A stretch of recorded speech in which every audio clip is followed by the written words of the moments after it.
Olá, está começando mais um programa Pauta Especial. Hoje vamos falar sobre uma parceria entre a Emater e a Embrapa que tem o objetivo de revitalizar os coqueirais de Alagoas.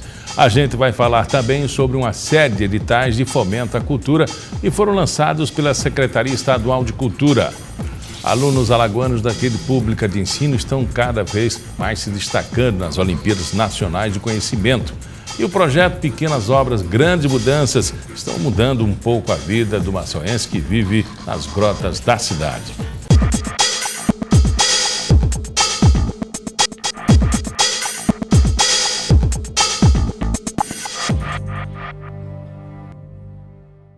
Cada vez mais os alunos das escolas públicas de Alagoas têm participado das Olimpíadas Nacionais de Conhecimento.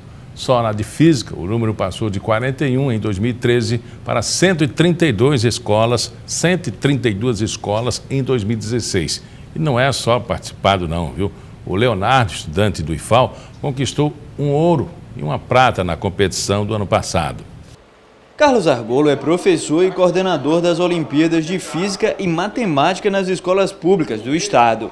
Na aula de hoje, ele estava apresentando os estudantes do Instituto Federal de Alagoas, que já passaram por suas aulas, foram campeões em Olimpíadas passadas e hoje são profissionais de sucesso. O aluno, ele puxa o outro, vira uma mania. Se é do jovem estar jogando jogos de azar ou jogo de vício, ele vai estudar matemática, ele vai estudar física, ele vai estudar química, vai estudar biologia. A cada ano, o estado de Alagoas tem aumentado o número de instituições públicas de ensino que participam da Olimpíada Brasileira de Física. Para se ter uma ideia, em 2013 foram 41 escolas participando. Em 2016, o número passou para 132 instituições. Um crescimento que, segundo o professor, vem do estímulo espontâneo dos próprios alunos. Ela não é curricular, ela é extracurricular. Então, os alunos são orientados por professores para ir no horário, normalmente no horário diferente. Se o aluno estuda de manhã, ele venha de tarde e ele participe da Olimpíada. E essa participação rende, por exemplo, medalhas e troféus e certificados que enriquecem o currículo vitae do aluno.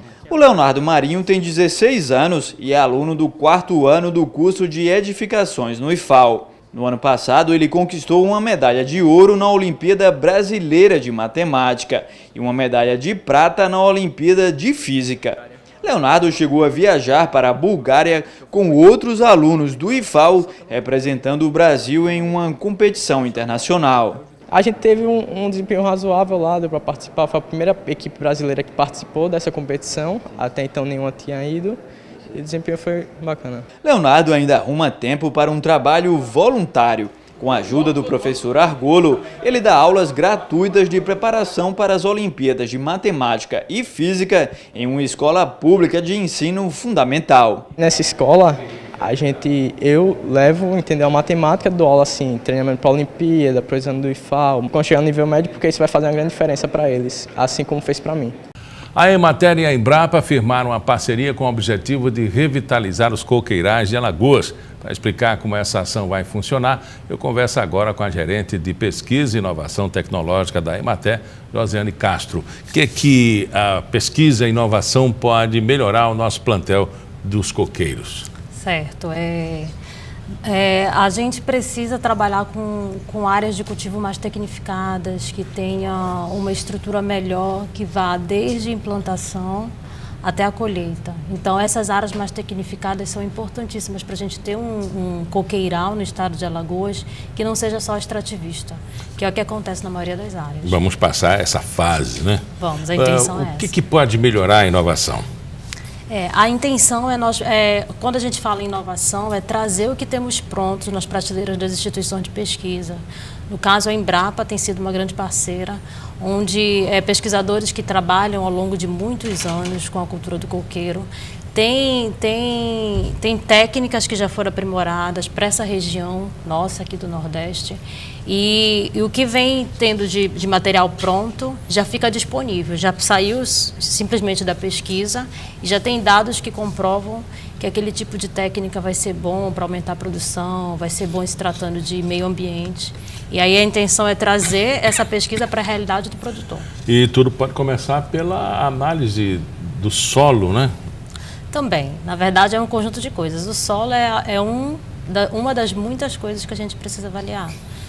Luminosidade, pluviosidade, solo, variedade, rotação de culturas, são várias as coisas. E é uma planta muito bem adaptada, né? Muito, muito. E o coqueiro é uma planta que a gente chama de perene, que ela permanece por muito tempo no campo.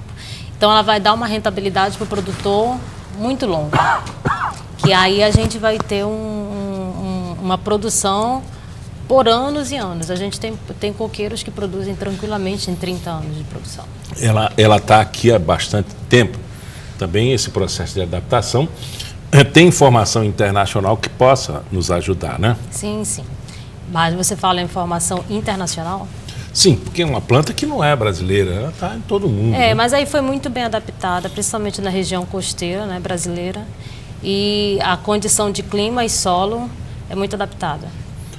Bom, piorou a produção. O que pode essa inovação melhorar na produtividade? O que a gente tem visto nos últimos anos em relação ao coqueiral em Alagoas é que, não só em Alagoas, mas em muitos estados, acontece muito extrativismo. O produtor vai e tira simplesmente o fruto e não tem o cuidado mais tecnificado de cuidar do cultivo. Então, a intenção é revitalizar essas áreas, ter um contato maior com o produtor, onde a gente possa demonstrar para ele que existem técnicas onde ele pode ir aprimorando e não só cuidar de extrair o fruto. Quais, por exemplo? A nossa intenção nesse trabalho é a gente montar o que chama de URT, Unidade de Referência Tecnológica, que é o termo que a Embrapa usa, que nada mais são do que vitrines tecnológicas, onde a gente monta uma estrutura que servirá de modelo. Por exemplo, o planejamento é colocado junto com o coqueiro uma leguminosa chamada gliricídia, que ela cobre o solo e dessa forma a gente evita que venham plantas daninhas que competem com o coqueiro e diminuem a produção. Revitaliza o solo, porque leguminosas uma família de plantas que ela recupera o solo em relação à questão de nitrogênio, então ambientalmente falando é muito bom. E ela também vai servir de alimentação para animais, que animais possam fazer o pastejo. Então, esse é um dos exemplos das muitas tecnologias que a gente pode inserir. Então, quando a gente faz uma vitrine dessa maneira, né, chamada vitrine tecnológica, o produtor visita, o produtor conhece, o produtor vê a rentabilidade e possa aplicar na sua área de produção. Essa já é uma técnica dominada, porque o alagoano costuma tocar fogo, limpar e tocar fogo, né? Hoje em dia já ocorre bem pouco, né? Colocar fogo em coqueirais. Mas os dados da Embrapa demonstram que com tais técnicas a produção do coqueiro aumenta e o produtor consegue, junto com a produtividade do coqueiro, ter uma renda econômica vinda de outras culturas. Por exemplo, colocar milho entre as linhas do coqueiral, colocar sorgo entre as linhas do coqueiral, colocar animal para fazer o pastejo. Então, são várias técnicas que a intenção é a gente ir colocando à disposição do produtor. Já tem um protótipo? Alguém já desenvolve dessa maneira aqui ou no Brasil? Já tem. A Embrapa já implantou, acredito que 3 a 4 unidades demonstrativas aqui no Nordeste. Já temos na Paraíba, já temos em Pernambuco, já temos em Sergipe, agora estamos montando em Alagoas e na Bahia. Alagoas teve uma grande fase na produção de coco, depois entrou em declínio. Exatamente. Os produtores reclamaram do preço internacional, internacionalizaram empresas, outras fecharam. Como é que está hoje o coco como commodity, como uma produção para exportação? Existe os produtores estão bem organizados, atualmente tem se organizado bastante e tem procurado o governo em relação principalmente à questão de impostos, em se tratando da comercialização do fruto, porque valia muito mais a pena. Em relação à questão financeira, essa é uma parte que vai um pouquinho além da minha área, que é uma área agronômica. Mas o investimento financeiro não estava sendo tão lucrativo para o produtor produzir coco. E isso foi um dos motivos que de repente desmotivou, pode-se dizer assim. E aí muitas empresas de coco que são grandes aqui no Brasil deixaram de comprar dos nossos produtores porque lucrativamente não valia a pena para eles por questão financeira. Era mais ou menos assim que acontecia. Então o produtor não tinha para quem colocar o seu material. Então essa foi uma das coisas. E os produtores têm, essa é uma parte mais para o lado, né, da Secretaria da Fazenda, talvez, não sei, onde eles estão tentando viabilizar dessa maneira, para que os incentivos fiscais sejam maiores. Mas caminha junto, melhores, né? Eu não né? posso produzir se eu não tenho onde vender, Claro, eu não tenho um exatamente. mercado, né? Então, até para consolidar o projeto, tem que ter a viabilidade econômica, né? Seduzir o produtor e para ele apostar numa nova técnica, no domínio disso, daquilo, a plantação consorciada, né? Mas quanto de produtividade pode aumentar com essas novas técnicas? Os dados demonstram produtividade de 60%, 70%, 40%. Não só no coqueiral, né? Claro, com outras isso situações. depende da condição que está o coqueiral, né? Coqueirais abandonados, a produtividade aumenta consideravelmente. Coqueirais que tem um mínimo de manutenção, então mas todos os trabalhos onde foi implantado o MRT, a gente consegue demonstrar, sim, o percentual que varia. Qual o principal problema nosso aqui? É solo, é falta de água, é muita chuva, falta de água? Nos últimos anos foi falta de água. A gente tem visto vários coqueirais mortos, coqueirais adultos que já estavam em estado de frutificação e perdemos muito por falta de água. Então, essa é uma outra técnica que a gente tem previsto na URT, implantarmos duas realidades, com água e sem água. Porque existem produtores que conseguem irrigar. Uma praga tomou conta, né? O ácaro. O ácaro. O ácaro do coqueiro, que chama. E ele está disseminado... Primeiro foi disseminado aqui na região, na área litorânea da cidade, de Maceió. Já foi identificado algumas áreas produtivas, mas ele está controlado, não está considerado mas uma tem praga. uma coisa, até daqui a pouco a gente vai falar de cultura, mas que me chamou a atenção. Tem uns garotos que estão vendendo um artesanato na orla e que ele pega a palhinha que está nascendo, a primeira, e isso vai matando a árvore, né? Do coqueiro pequeno. Ele tira e faz o artesanato, ele faz chapéu, faz um besourinho, faz uma série de situações. Em João Pessoa foi proibido. Ninguém está tirando mais essa palha do coqueiro, que é a primeira que nasce. Eu não sei se aqui a gente tem esse problema.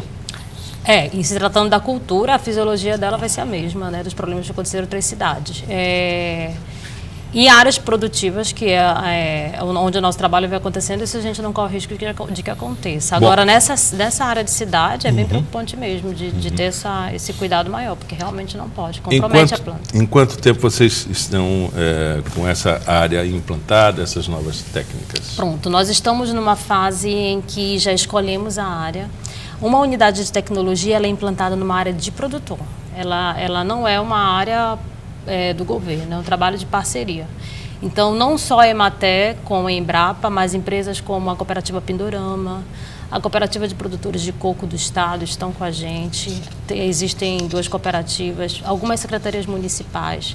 Então, assim, tem sido várias reuniões já aconteceram, visitamos várias áreas para poder escolher um produtor que tenha o perfil. Porque o produtor, para receber uma unidade de referência, ele tem que ter o perfil para receber aquela tecnologia.